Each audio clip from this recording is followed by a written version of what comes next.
The highly anticipated cookie recipe has arrived.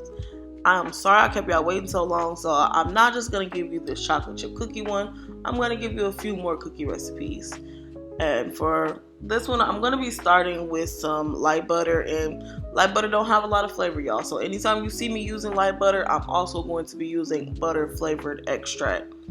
And I'm weighing this all out, so my measurements in the caption will be in grams, because when you're in a calorie deficit, it is really important to make sure that you're weighing your food so you know exactly how much of everything that you're consuming. Because if you were to be doing cup measurements, it could be off a little bit and you maybe be not tracking exactly what you need to be tracking. You feel me?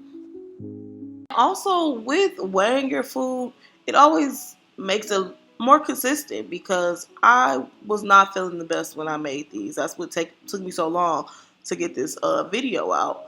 But since I already knew what I was doing, all I'm having to do is match the numbers up on the scale. So I do feel like weighing is easier. I don't know why that's not a thing in America, for real. Why don't we weigh our food? Somebody can tell me the answer to that. They haven't. I don't really know, but yeah, I really think it's a practice we should absolutely start adopting. And stay tuned to the end of the video, because I will be giving y'all some of my top cookie hacks. Okay, but this is the thing. I won't consider myself to be an expert. I'm still open. So if y'all have any cookie hacks that I don't mention, please comment them below. Okay, so we're going to get into this next cookie here. This one's going to be a tad bit different because it's going to be a protein cookie. Emphasis on the protein. So I'm starting with Greek yogurt. And you're going to be like, how the heck is she going to turn Greek yogurt into a cookie? Baby, I did it, okay? And I'm going to flavor this with some sugar-free pudding mix. If you don't have sugar-free, you can still use whatever pudding mix you have. Honestly, you can even use whatever flavor. Since I'm doing Snickerdoodle, I'm using vanilla. But this is where your creativity can come in, okay? If you have another pudding mix you want to try. And in this clear bottle, this is allulose, which is a liquid sweetener, 0 calorie. If you can't find allulose or it's out of your budget, it's okay. You can swap it for another liquid sweetener. If you are to use something like honey, for example, or even maple syrup, those do have calories, so you will have to know that you will be adjusting the macros for this. I would say for the texture, I would say keep it liquid, but you don't have to, for real. You can do another one. And honestly, a lot of these recipes are very forgiving. So since everybody doesn't use the same 0 calorie substitutes, if I'm using a recipe and I'm using cane sugar, sugar is sugar. But if I'm using these 0 calorie blends, if I get one brand, you get a different one, they're so different. So a lot of these recipes are going to be trial and error for you. If, for example, you're not getting the exact ingredient that I have. I have this HEB brand sugar substitute. If you're using a monk fruit sweetener or a stevia, your outcome will be different than mine. And this recipe does contain protein powder. I don't have a whey casein blend, so I am blending my own. I'm doing half whey protein, half casein. So if you have a blend or you end up just using one, if you're going to just use one, do casein. But if you end up just using one, that is drastically going to change the outcome of your cookie as well. So just keep these factors in mind when you are making this. Don't be fussing at me because it ain't come out right, because it's probably just fine. It's just some tweaks, okay? So since we're making Snickerdoodle cookies, of course we have to have a little topping. So I'm taking my brown sugar substitute here, and I'm going to add in my favorite Josu cinnamon vanilla salt. This is Condiment Clear's collaboration, and I'm going to add that in, and then I'm going to go in with some more cinnamon.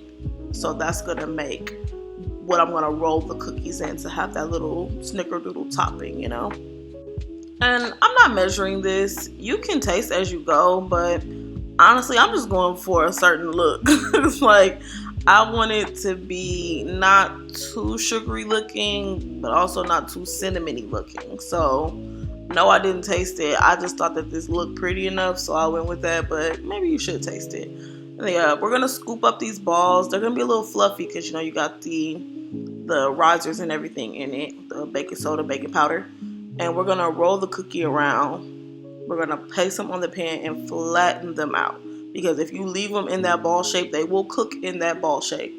So see, I'm gonna do it again. I have my little ball that I scooped up with the cookie scoop, and I'm gonna roll it around. You can weigh out these balls if you want to, or you can weigh out the cookies if you want to. I didn't do all of that. I just take the whole recipe divided by how many cookies I made.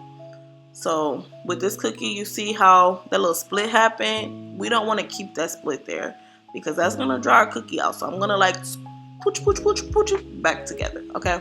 So yeah, now I have all my cookies here. This dough has already rested for a while, so I'm just going to go ahead and bake it. This is a different texture cookie. The other one was more cookie. This is a tad bit more cake-like, but I feel like most snickerdoodles end up being a little bit cakier. So, and now we're gonna have to get into these cookie tips, okay? And I'm sorry, I'm gonna be the first one to tell you, you're not really gonna like my main tip, and that's to rest your cookies.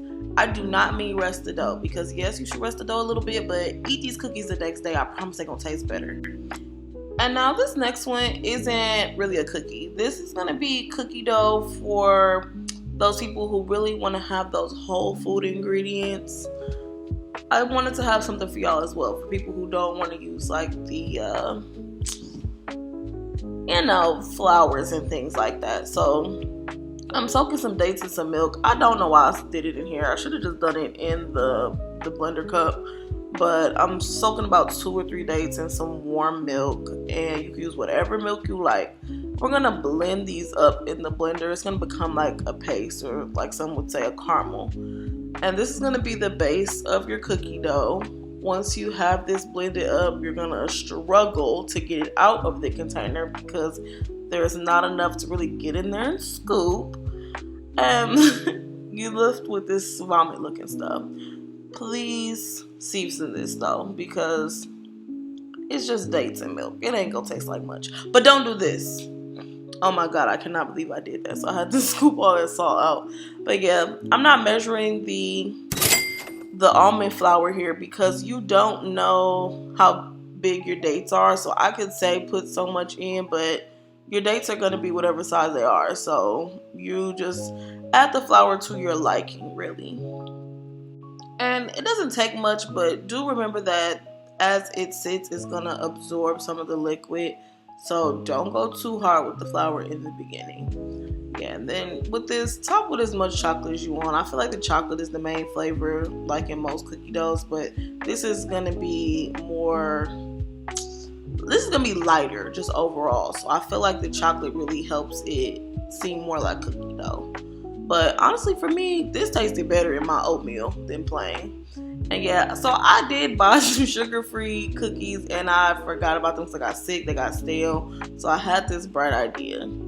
So I'm going to break up these cookies, and I'm going to take my regular old milk. This is my Fairlife Duke. And I'm going to pour the milk over there, and I'm going to let the cookies steep in the milk overnight. You see, I didn't really pour a lot of milk in there.